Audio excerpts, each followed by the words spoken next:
All right, what is up, team? We are bringing you a different view today for the full breakdown. Plus, I've got Tessa with me today to demo these movements. So enjoy the view, and hopefully it's a little good change of pace. For today's workout, guys, we've got some upper body action coming your way, so we're definitely going to need a good pair of dumbbells. Hopefully you've got that. You could do a lot of the stuff with the barbell as well, but to kick things off, we're going to start with a little jump rope. So I want you guys to put 5 minutes on the clock. We are just going to jump rope continuously for 5 minutes. So all I'm worried about here, guys, is single unders. You could play with patterns if you wanted to and mix in some skills, but I wouldn't worry about burning out on double unders. Now, 5 minutes is a long time if you haven't spent a lot of time building jump rope capacity. So for every break that you take, or if you miss, I want you to hit the deck and do 6 total plank ups, 3 per side.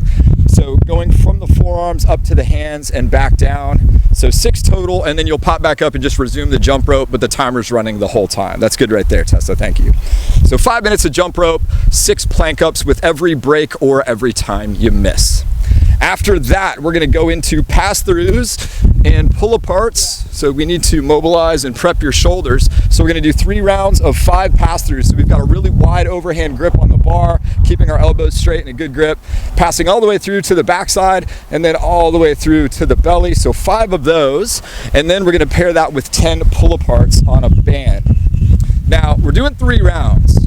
So the pass-throughs aren't going to change, but the pull-aparts are going to change. So for the first set, I want your pull-aparts to be done parallel to the floor. So we've got about a shoulder width grip, and with straight arms, we're separating that band, and it's hitting her in the chest. Now for the second set, we want to go to an incline angle. So we aren't vertical, we're somewhere between horizontal and vertical. We're kind of hitting that incline angle, and it's still going to hit you in the chest.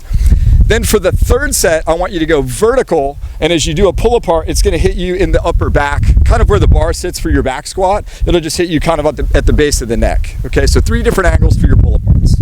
Perfect, that's good right there, Tessa. All right, so that's enough of the warm up. You may wanna warm up on some of these other movements that we're about to go over, but we're just gonna go right into it like it's our AMRAP. So we're gonna put the timer on 20 minutes, and we're gonna be doing as many rounds as possible of the following. We're gonna be doing 21 floor press. This is where you just need a matching pair of dumbbells. If you had bench press accessibility here, just go ahead and do bench press instead of floor press. So we have been doing this in some of our workouts. We're just doing this like we would normally do bench press, so the weights are just outside the shoulders. We're gonna come down and make contact with the ground with our triceps, and then just press up to a fully extended arm from there. So we're gonna do 21 of those. Then we're gonna pop up and do 21 bent over row. So ideally we're using the same weights for this whole workout. So bent over row, we're hinged over at the hips, weight in the heels, flat back, and then we're pulling towards the stomach and squeezing the heck out of your lats and shoulder blades, right? So this is a back exercise. She has a neutral grip on the dumbbells. So 21 of those. Then we're gonna go down to the floor for diamond push-ups. So set your weights down off to the side. The difference here is that our normal push-up grip is gonna be about shoulder width. What we wanna do today is close that all the way in to like index fingers touching, thumbs touching, and see if we can knock out a few push-ups from there. Fire them out, Tessa, come on, let's see 100 of those. Awesome. And then it's the other usual standards, guys. We had a nice tight plank, just to our diamond in this case. All right, that's good, Tessa, right there. Say bullets, girl, good. So 15 diamond push-ups. Then we pop back up for 15 bicep curls. So grab those weights again. We're gonna do palms forward, both arms at the same time. Now, if you had a pair of dumbbells and they're just too heavy for this, you could always drop one dumbbell and do a single dumbbell for the curl. That's fair game. Then at the end of the 15th curl, we're gonna bring those dumbbells up and we're gonna do 9 push press. Let's do the pair of these, yep. So a neutral grip is fair game. We're gonna dip, drive the legs, and then press the arms to a fully extended position. So good for the shoulders. Then we're gonna set one of those down. We're gonna keep one, and then we're gonna do 9 overhead tricep extensions. So we just have a single weight here, and we're working the triceps here at the end of the bracket. Perfect, that's great. You can set that down. So you're gonna do as many rounds as possible for 20 straight minutes of that whole routine. 21 floor press, 21 bent over row, 15 diamond push-ups, 15 bicep curls, 9 push press, and 9 overhead tricep extensions. Now, our arms are gonna get tired on that, of course. So if at any point you need a break, you're gonna hit the deck and do 10 sit-ups. So we are just turning off your arms for a minute here, but the goal of this workout for the 20 minutes is to be almost in constant motion. So at any point, if you just need a break before you pick those dumbbells back up, just pause and do 10 sit-ups and then pick up where you left off, okay? So We're done with our 20 minutes. We just got a huge upper body workout. Let's cash out with some core stuff, plus a little more arm work. So we're gonna go into an L sit. Insert more equipment here.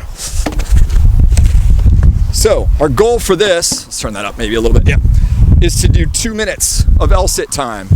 Obviously, we're not gonna do that unbroken. We're gonna accumulate 2 minutes. So we're posted up on some objects, excuse me, and we're gonna hold the best L sit that you've got for the longest interval that you've got it.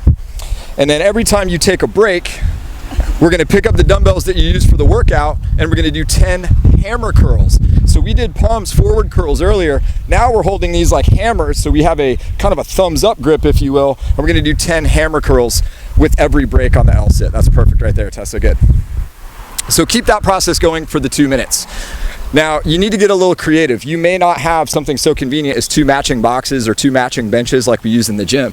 So maybe you're on the corner of, you know, some lawn furniture, or, you know, benches out in the front patio or anything like that. So get creative. Maybe you're on the corner of your kitchen countertops. It's actually a good surface for an L sit. Then we've got one more move, guys, to finish out the workout. We're gonna do 4 rounds. This is for quality, not for time. And we're doing 6 reps per leg. We're gonna do a single leg pike crunch. So we're seated in seated forward fold. So we have our legs straight. We're gonna point our toes.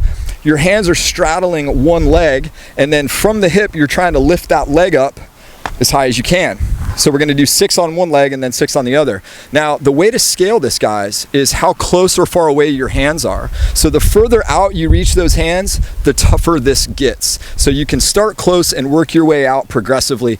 Don't be surprised if this cramps you up in the quad or the hip flexor or the abs somewhere. So cashing out there with 4 rounds, 6 reps per leg on those single leg pike crunches. And that will finish up your workout. Nice job, Tessa, thanks for coming. Boom, virtual high five there. I don't know if that was 6 feet, but we're gonna call it good. There we go. Thanks for joining us today, guys. We will see you next time.